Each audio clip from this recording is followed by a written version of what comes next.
All right, we're recording. Welcome to today's Zoom call. It is 3/21/18. It's the first day of spring, I believe. And if we look outside here, it's 92 and sunny in Minnesota. There's people sunbathing out front because I can see the beach. And if you've been to my office, you know I'm not telling you the truth. It's freezing. It's snowy and it's Minnesota, so we just get used to it and enjoy it. But I can't complain because I was in Hawaii last week, and not everybody can say that. So I'm blessed, and it was an enjoyable vacation, and I'm glad to be back. So today's Zoom call, we're going to start by going over the questions that were emailed in, and then we'll open it up to any other questions that you folks may have being on the Zoom call. So the first question that got emailed in is, I'm going to a chiropractor that's into nutrition, and he told me that I should start drinking protein to help stop muscle loss um, and because of my weight loss. What's your feeling about this? And what should I do about it? Should I use a protein powder? What should I do? So we do have protein powders that we utilize in our office. They're by this company, US Enzymes. There's a chocolate and a vanilla, and they're very tasty. And the reason why that we advocate for these protein powders if someone is going to use protein is that it is a low glutamine protein, and it has a lot of enzymes in it, and it has a prebiotic and a probiotic in it. So it's a really great source of some protein as a plant-based protein, low glutamine, exactly what you want for as a cancer patient. This is the protein product that you'd want to use if you're going to use a protein product. But I did say one word there. That's a very large word. It only has two letters, if. So not everybody needs to use a protein powder. Matter of fact, very few people need to use a protein powder. And the thought process that I need to stop muscle waste by adding a protein powder is not exactly true. So there's some thoughts out there that if I have muscle waste, I need to increase my protein consumption because protein is what builds up muscle because muscle is made of protein. And there was a question on the Facebook this last week that I'm sure most of you looked at because there was a lot of responses on it. And that was, what do I tell people if I'm on a low protein diet and I'm trying to build up muscle and not lose muscle? What do I tell people? And my comment was, look at many different types of vegetarian animals out there that are not eating animal protein yet are very strong and muscular, like I said on the Facebook post. And my point is always look at the silverback gorilla. They tend to be kind of muscular and they eat a complete vegetarian diet. So to say that we need protein sources, especially animal protein sources, um, is a little bit silly. Now we are getting protein in plant sources as well, and this is, I believe, I can't remember. I have to look at the back of this. I think there's a pea and a hemp and such protein in this. That's what this protein is made up of. So we don't need animal protein. We certainly don't want animal protein as a protein source with a cancer patient. So if you're going to use a protein powder, this would be the one to do. But again, just by taking a protein powder does not mean you're going to gain muscle mass. You should be, getting most of your protein through a good vegetable-based diet as well. So not everybody needs this.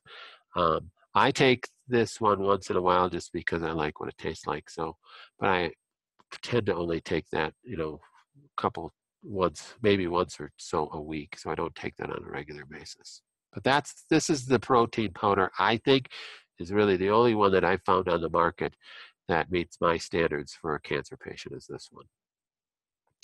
Next question, I've been doing the Budwig protocol for 9 months and I love it. I use Nancy's organic cottage cheese and Marlene's flax oil. That's an organic cold pressed flax oil. And I add some fresh ginger and cut up apple and cinnamon, but I notice some white specks in my stool. So obviously I'm not fully digesting it. Plus it makes, I think it makes me somewhat constipated. So First of all, if you're noticing white specks in your stool, you're looking too closely at your stool. No, no, no. If you see white specks in your stool, that doesn't mean you're not completely digesting the flaxseed oil. It could be something completely different than that. Um, just because the cottage cheese is white and you're noticing white specks, it could be something different that's in your stool. So I wouldn't jump to the conclusion that you're not fully digesting that.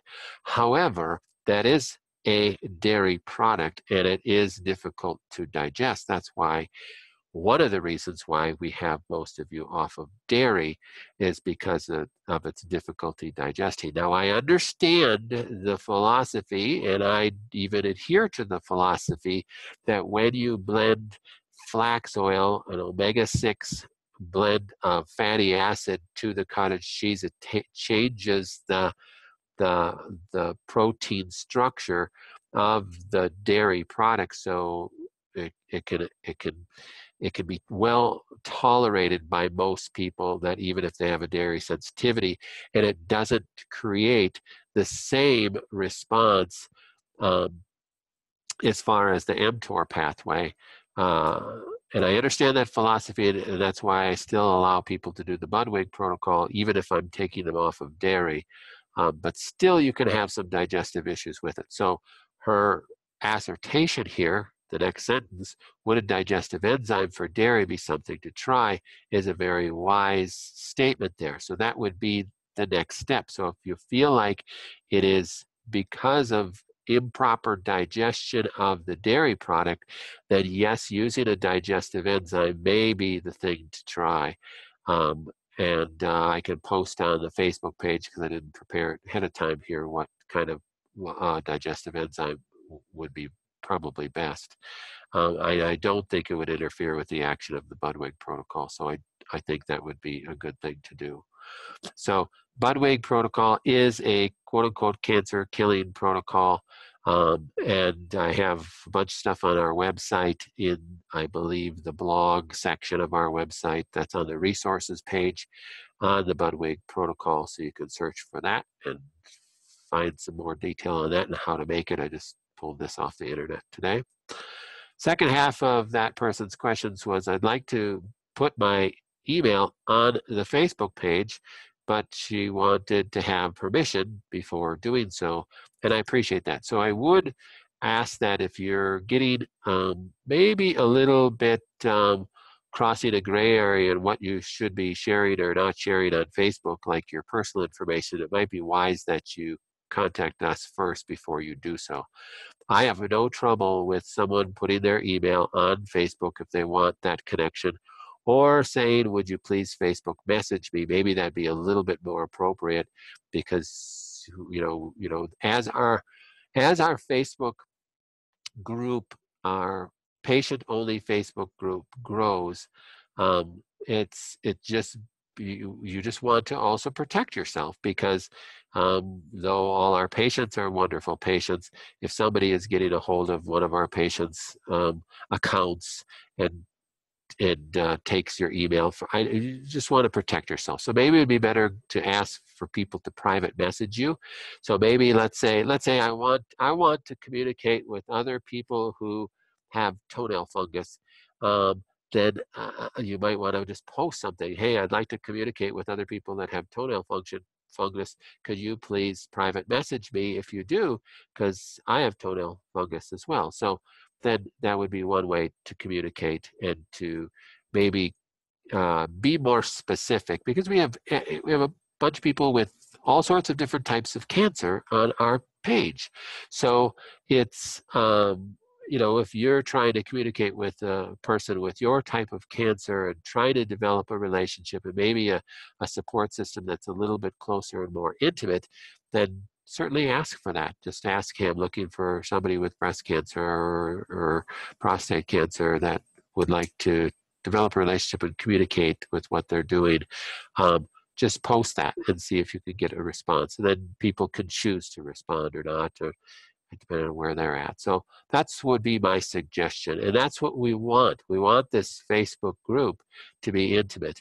And as it grows, you tend to lose some intimacy. So the way to develop that intimacy again is to just have some subgroups and develop some closeness with the few people that might have your same type of situation. So go ahead and do that. Next question was about the last Zoom call with Dr. Halderman, and it was about the NRF2 pathway and using a broccoli-based product to enhance the glutathione. And this person said, I have a problem with histamine and glutamates along with sensitivity to sulfurs that you mentioned at one of my office visits on the transsulfuration pathway weakness or defects in her transsulfuration pathway. So I posted a picture of the transsulfuration pathway. That's where homocysteine is taken from. There's a pathway up here that is your methionine pathway. Through these genes, each one of these bubbles is a gene. So through these genes, and if a person has defects on these genes, especially a CBS gene defect, this can sail down here quite quickly and can cause issues with inability to detoxify sulfates, sulfites, sulfur groups, and they could produce a lot of glutamates and ammonia. So that can be an issue. And the question was, if they have, so because of that, they're staying away from too many cruciferous vegetables, which can contain sulfur groups, because then they can get kind of an ammonia-smelling urine because they're detoxifying it not through the normal pathway. So that's what this person is talking about. So what about taking the broccoli product? Is that going to cause this pathway to go faster and cause more problems?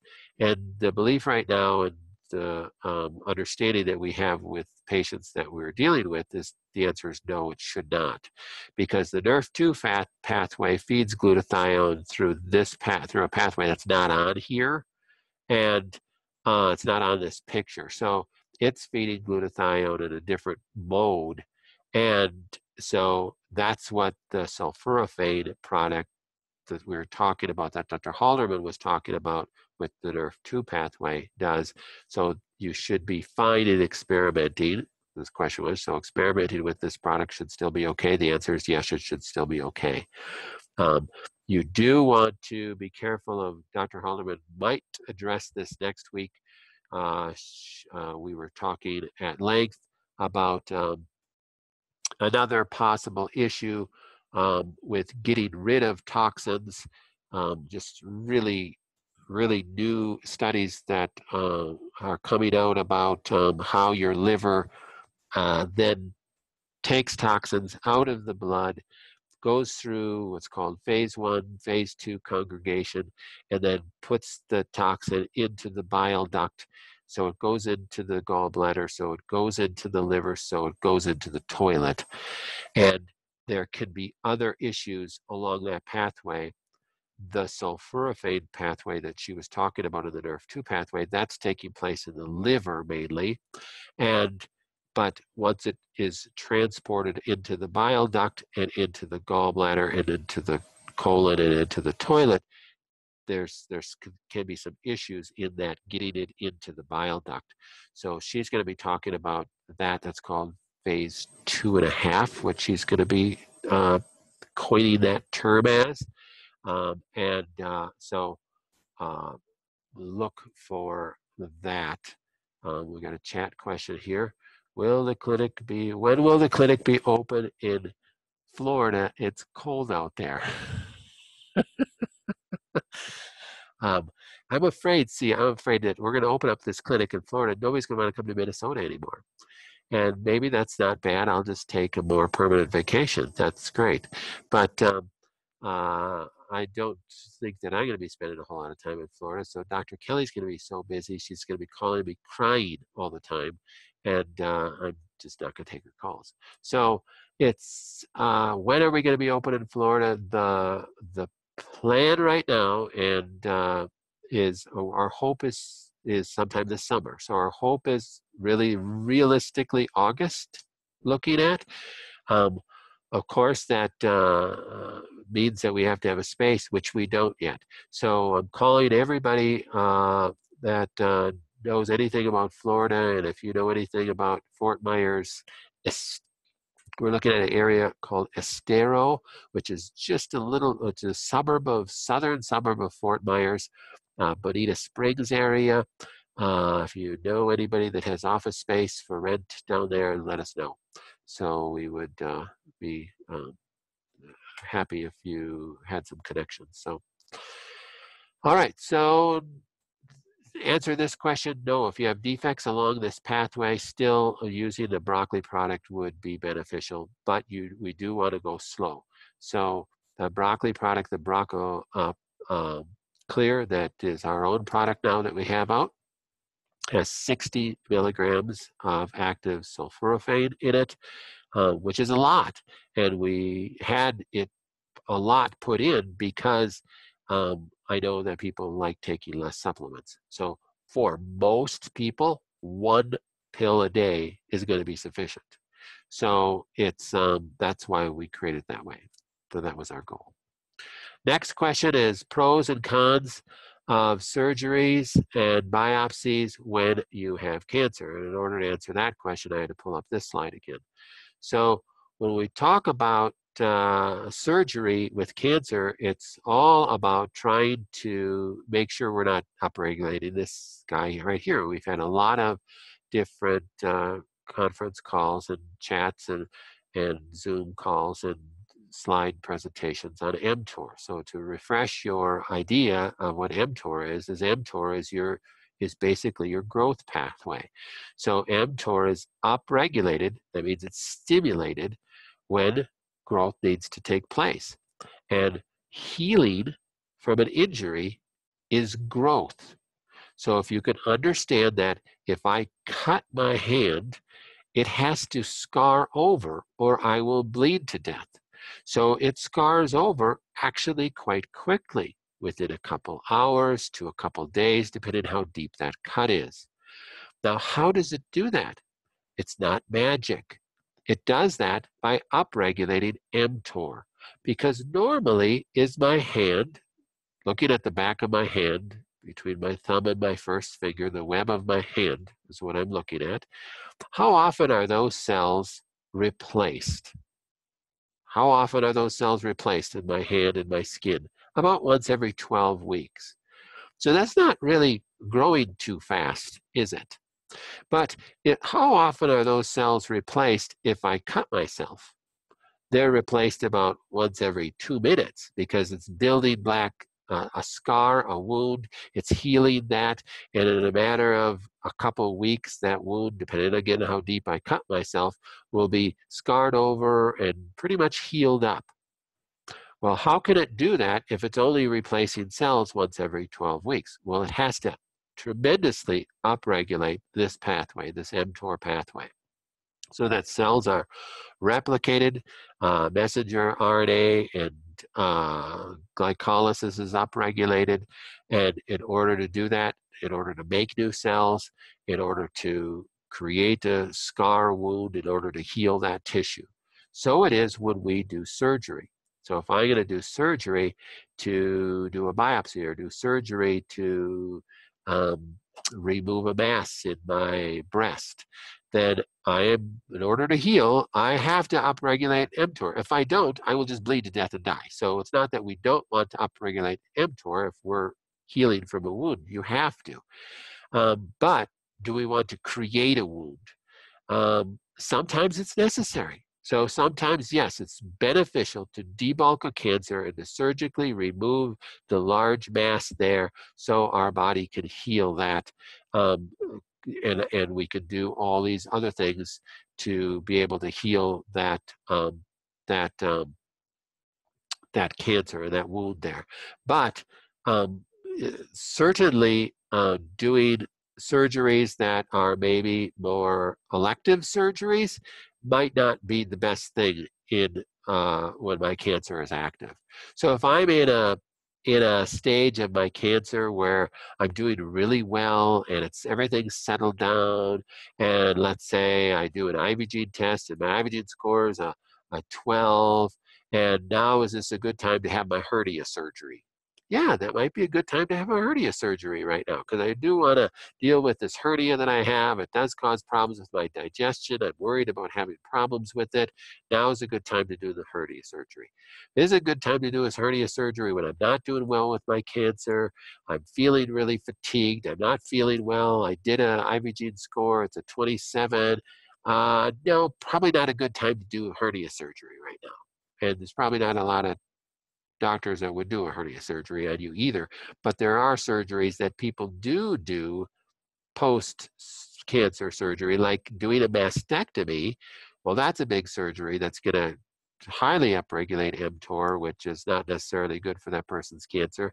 But secondly, then they go and do reconstructive surgery. So that's one thing, if you've been around me very long, that's not something I'm a big fan of, because that's an elective surgery, and I know it affects your psyche and all this kind of stuff, so we could talk about that for days. But that's not maybe the best thing to do for the cancer cells that are still left.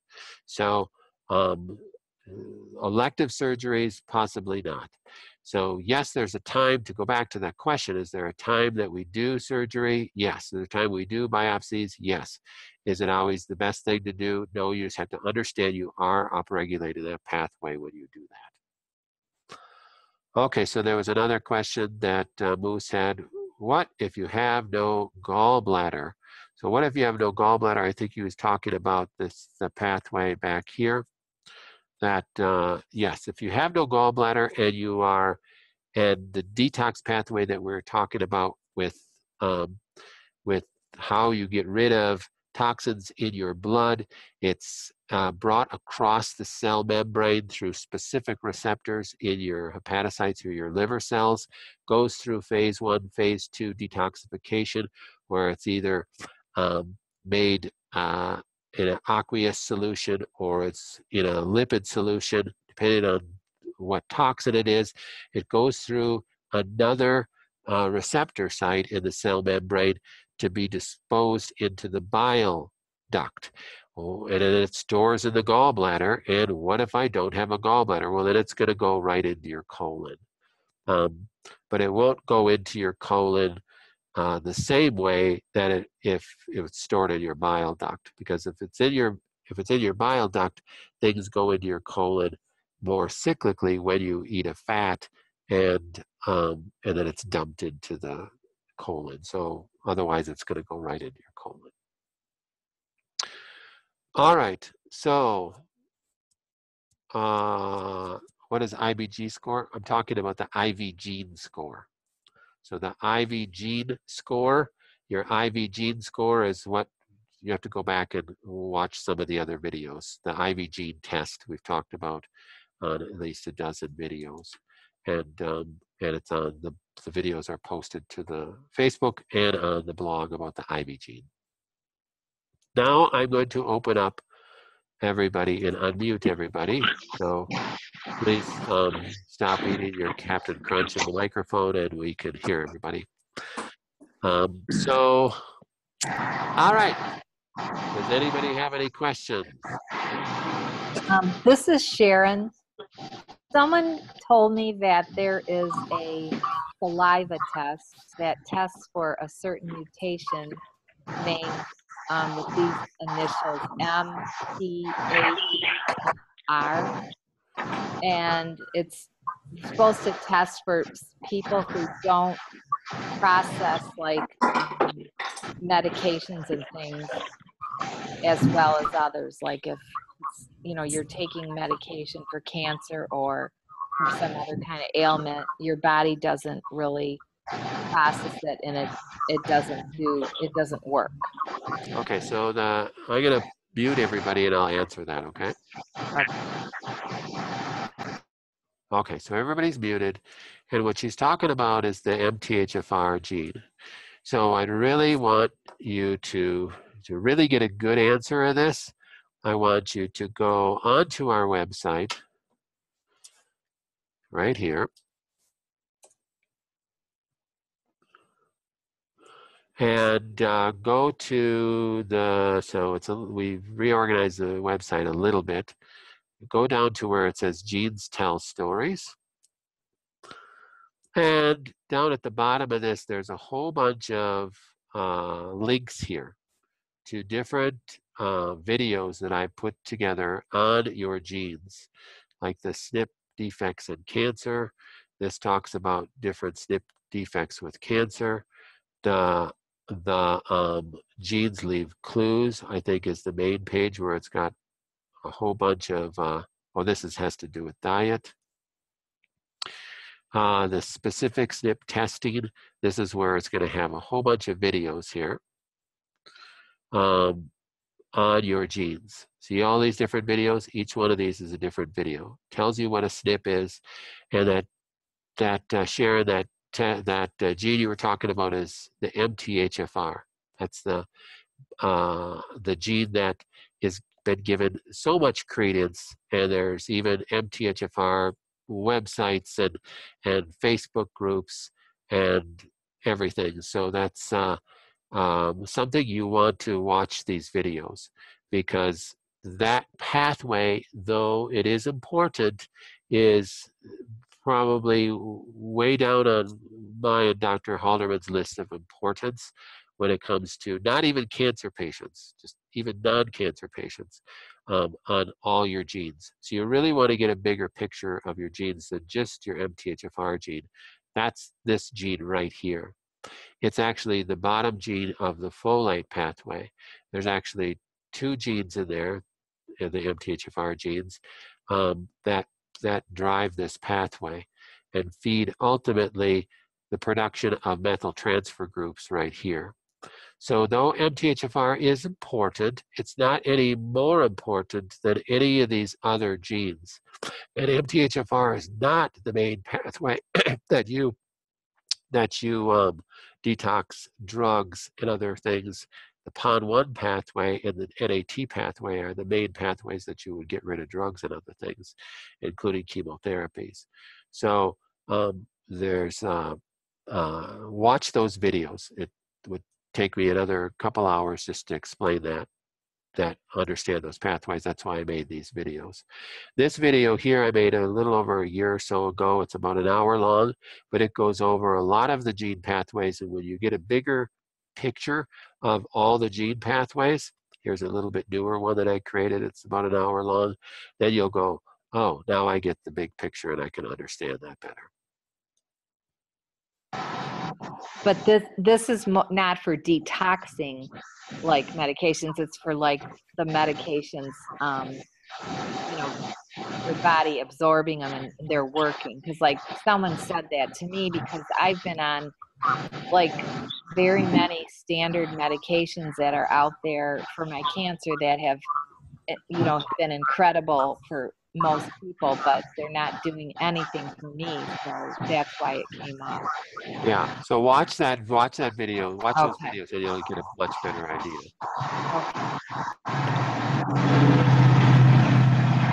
Dr. Connor? Yeah. This is Deb Swartz. Anyway, I'm on the fasting mimicking diet my last month for the first 3.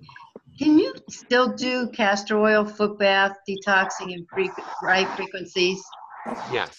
You can still do all those 3? Yep. You can. And the coffee in them is okay also? I would say so, yes. Okay.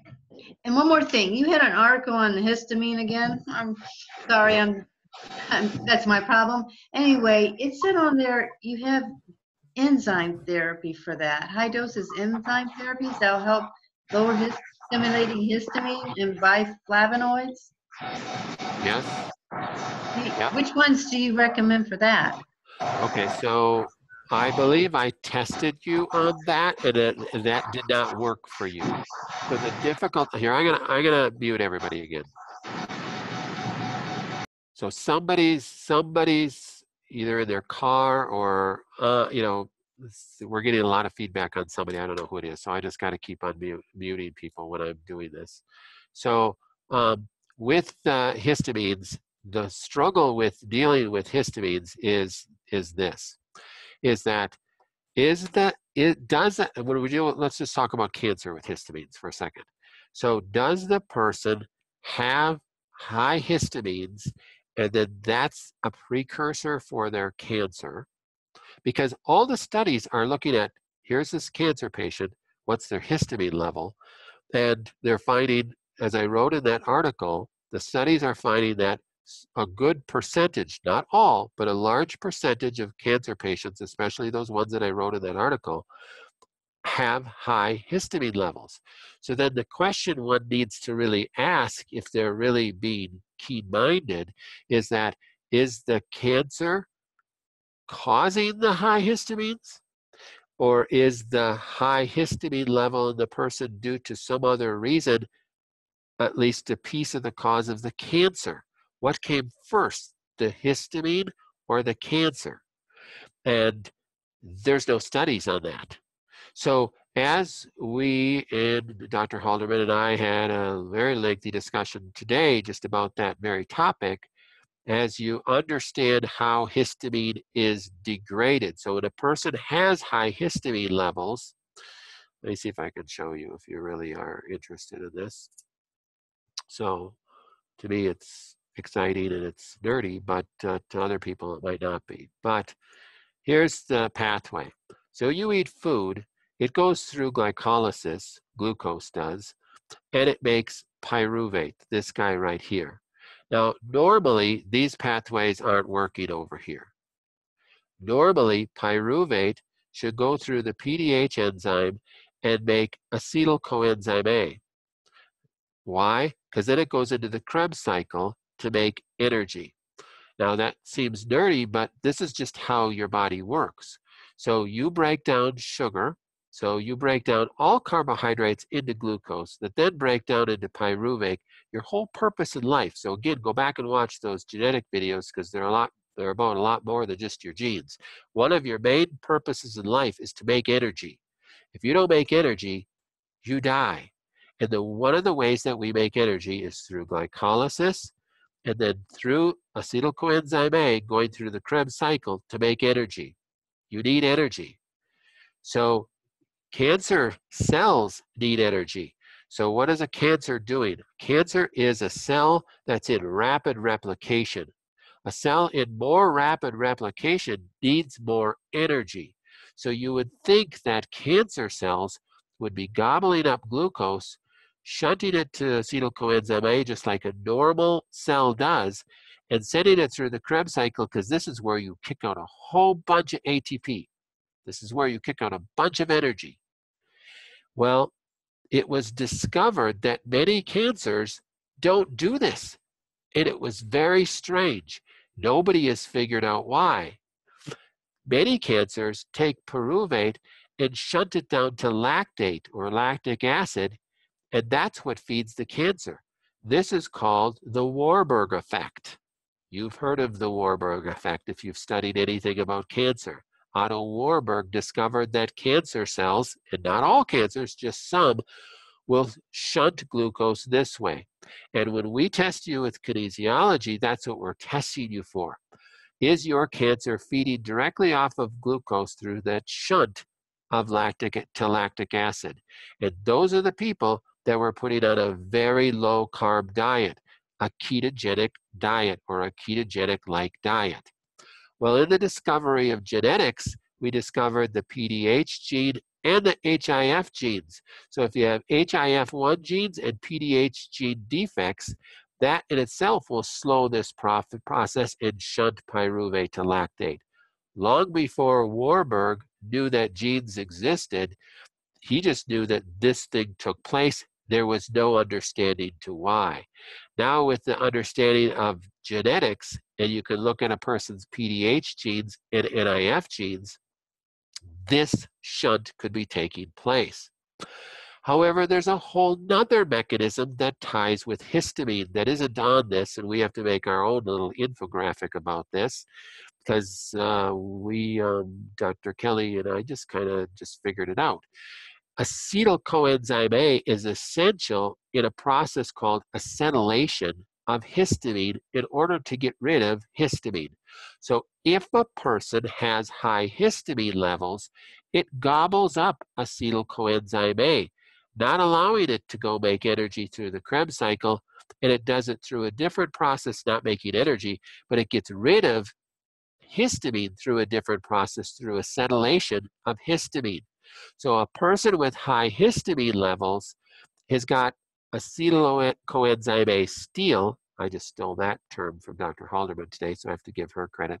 The acetyl-coenzyme A steal, where it steals acetyl-coenzyme A from Krebs cycle issues, which this is supposed to make energy, to get rid of histamine. And that is one mechanism why people with high histamine levels have chronic fatigue. Because what do you need to make? What is your one of your life goals is to make energy. And if you're stealing acetyl-coenzyme A to get rid of histamine, you're not making energy. Well, how does that fit with cancer? Well, if a person with cancer has high histamine levels for another reason, let's say they have high histamine levels for another purpose because they have different ABP1 gene defects in it. Can't go too deep into that. So let's say they have high histamine levels. They're getting the acetylene need from acetyl-coenzyme A, so they're going to get an acetyl-coenzyme A steal that will shunt glucose down this way to lactic acid and feed the cancer. So I know this gets into biochemistry nightmare here for some of you, but this is the things that we're trying to figure out, why it's taking place, why this is taking place, and how to intercept this and make some changes so we can help people that aren't getting help any other way. So there's ways that we're discovering and trying to figure out how to prevent this acetylene and the acetyl-coenzyme steal to block histamine. And one of the things is we got to figure out how we got to lower histamine and figure out why the person has high histamine in the first place, because the purpose of having high histamine is to get rid of antigens in the tissues and the blood that shouldn't be there in the first place. So go back and read that article about histamine again. So yes, to answer your question in probably way too many words, Deb, is using enzymes one way of doing this? Yes, but I believe I tested you on that. Now you're going to be up here pretty soon and I'll test you on that again. Now we have several other things that we're going to be utilizing to test people that are pretty inventive on ways to block this acetyl-coenzyme steal and to lower histamine levels. Hopefully that answers your question. Now I'm going to unmute everybody again. Just to extend on it a little further, what about if you have candida? Does it go down the anaerobic pathway then? Yeah, so there's different things that could go down this pathway and different things that could push it down this pathway. Not just, not just the genetic defects, but there's many things that could push it down this pathway. Okay, thank you.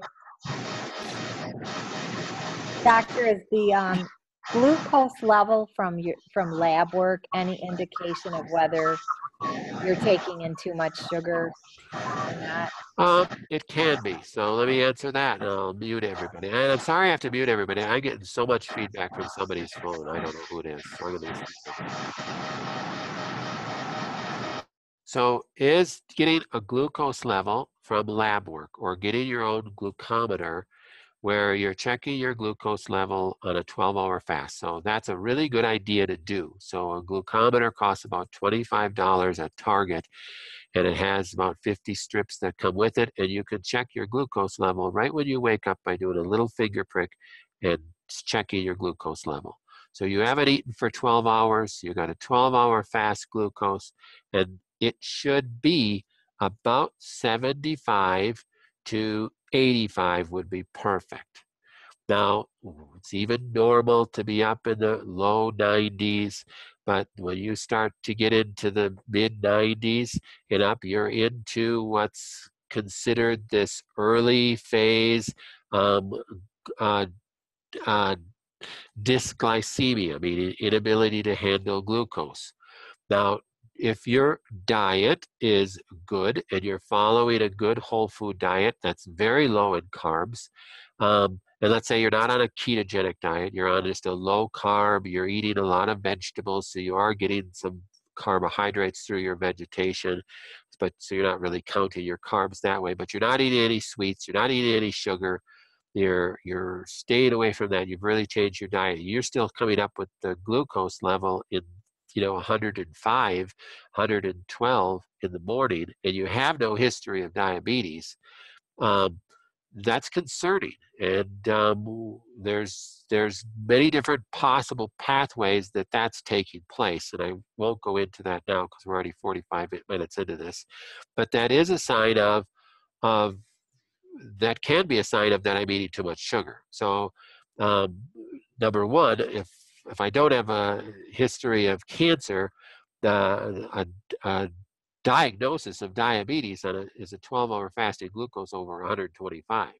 So, but if I have a 12-hour fasting glucose over 100, you're technically in a pre-diabetic state. So we want to get that level down. So the first thing you would do is change your diet, get off your carbohydrates and start exercising. And that would typically lower people's glucose levels. But let's say a person is on a good diet and they're still riding high glucose levels. Well, there's a pathway made through your liver. Your liver stores glycogen, which is long chains of multiple glucoses linked together. And that's stored in your liver. Now, normally that's released when cortisol is released. So if a person has a high amount of stress in their life, that can be a cause of high glucose levels. So that's the second thing you want to look at is, does the person have a lot of stress in their life? And if the answer is yes, they're under an enormous amount of stress, that could be releasing glycogen stores in the liver and causing these glucose spikes at different times. Secondly, there's other possibilities with cancer patients too. You could be actually producing glucose by breaking down muscle through a process called gluconeogenesis. You're actually creating glucose, and that will raise glucose levels in the blood through breaking down muscle layers, and we don't want that to be taking place. And then there's multiple other pathways when you talk about high glucose levels. Even having high histamine levels, having the acetyl coenzyme steal can raise glucose levels. So this is another possible way to raise glucose levels. So we want to investigate that. But if you don't measure it, we don't know. So if your glucose levels are over 100, that's the point that it more concerns me. And you're on a good diet, that's what would more concern me. Does the opposite hold true? If your levels are at a good range, does that mean you're necessarily not eating too much sugar? So let's say I'm measuring my glucose levels and they're consistently in the 70s. That would mean that, yes, you are doing a really good job of not feeding cancer through this pathway. Okay. So typically when you go on a ketogenic diet, you're actually training your cells to use ketone bodies for fuel instead of glucose for fuel. So you can push this pathway through ketone bodies instead of through glucose, and you won't end up producing lactate. Now that takes some time and it takes some effort, and it's very difficult to hold to a true ketogenic diet for any length of time. And you have to actually do a blood test to measure how many ketones a person has in their blood to see if they're really in a state of ketosis. But that's a difficult thing. But if you can measure your glucose levels and they're measured, fasting glucose levels are measuring in the 70s, you're doing a really good job of not feeding this pathway. And you don't want to go below 70, right? No, you'll be in a state of more hypoglycemia if you go below 70.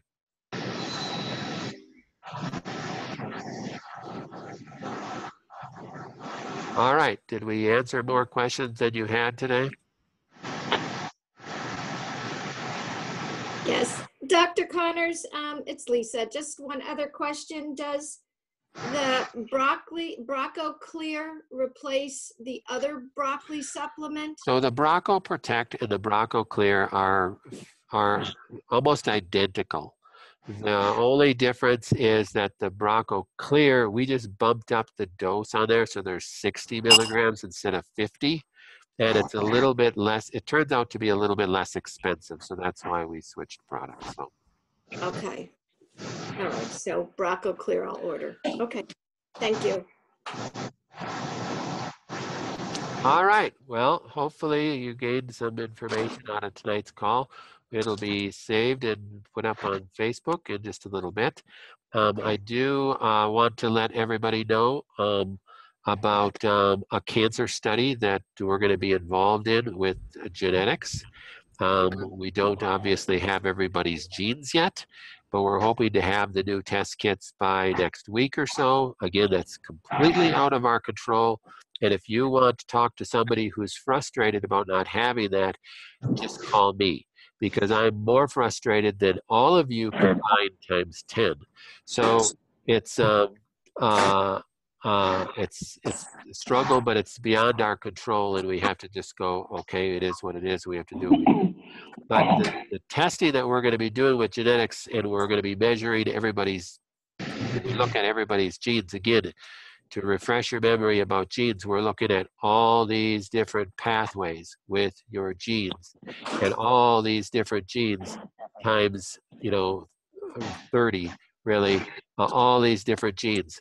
And we're going to be comparing and doing a study that we're actually want to present to a international conference next fall on cancer itself and what genes are, and nobody's ever done this study before, what genes do cancer patients as a whole tend to have more defects in, and then what genes do breast cancer patients have more defects in, and what genes do colon cancer patients have more defects in, down the list of as many different separations as we can to get as much data as we can. Now, nobody's name is going to be used in this study or anything like that. We're just pulling the data, but it's going to be data that could be really groundbreaking and could be really helpful for not only the treatment of cancer beyond our clinic, but looking at preventing cancer and dealing with some of these defects prior to a diagnosis.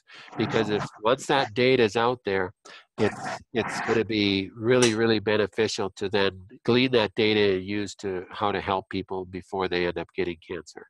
Because as far as I know, and I'm pretty knowledgeable about what most of the alternative cancer clinics are doing out there, nobody's tying in genetics. So this is going to be pretty groundbreaking. So we're pretty excited about that study. And if you have questions about that, make sure you just post them on Facebook. Would you say, though, that like I had testing through the hospital, genetic testing, and they came up with the 20 genes that commonly would have mutations that would cause cancer, and I didn't have any of them. So they're looking at 20. We're looking at 900,000 SNPs. So that's not a typo coming out of my mouth. 900,000 SNPs. So that's a big difference. So we're looking at a much bigger picture. And when you go back to the website and you watch that some of that hour-long video on genes, you'll get a better idea of really what we're looking at. And that is only really what I'm going over there is maybe a few hundred SNPs. So you'll get an idea of looking at what a bigger picture means. Sounds great. All right, so I'm going to say goodbye. Let's see, was there any other comments? I lost any other chats here? Dr. Connors, Louis Straight here. Can you hear me? Yes. How are you? How was your vacation? How's Hawaii? How was my vacation? My vacation was very good, thank you. Awesome. God bless you. Yeah, just a question. Is there an update on when you'll have the new DNA testing? Okay, I just stated that we don't know. We hoped it'll be next week. Okay, I didn't catch that. And if you get that foot bath in, it's absolutely amazing. Oh, good. What exactly is coming out of me? I don't know. I'm not one to say that it's all this heavy metals and junk, but there is some of that coming out. There's toxins that come out, but it is ionization of the water as well. So it's there's some ions in the water that are discoloring that, but a lot of toxins in your body and how it binds to the different the sodium and chloride in the water as well. Would you say someone on chemo should not be even doing the foot bath? I would not say that. I would say if someone's on chemo, you should be probably more apt to do the foot bath, but I'd wait 48 hours after the chemo. But depending on what type of chemo you're on, if you're on I take one every day. you're on a daily chemo, then Or I'd say no. twice. You can, Yeah, you twice should a do it. day. But if you're on a chemo that's an injection or in a port once Right. every 3 weeks or something, then I'd say yes. Oh, What time of the day is best to do that? I don't know that there's a time of the day that's better. Some people may have a difference of opinion than not. You might want to do it earlier because if you are pulling out any minerals, you don't want to get leg cramps or something at night. But that would be the only factor that I would think of. The infrared saunas, do you have a preference what time to do that one? I would say maybe the same thing, but it's partly infrared saunas just when you have time in the day to do some of this stuff too. So, Okay. Do you have preferential programs on the foot bath? no, I wouldn't say so. It depends on what you're dealing with. If you know you're dealing with heavy metals, do some of those detox things. If you know you're dealing with Lyme, do some of those kind of things. Okay.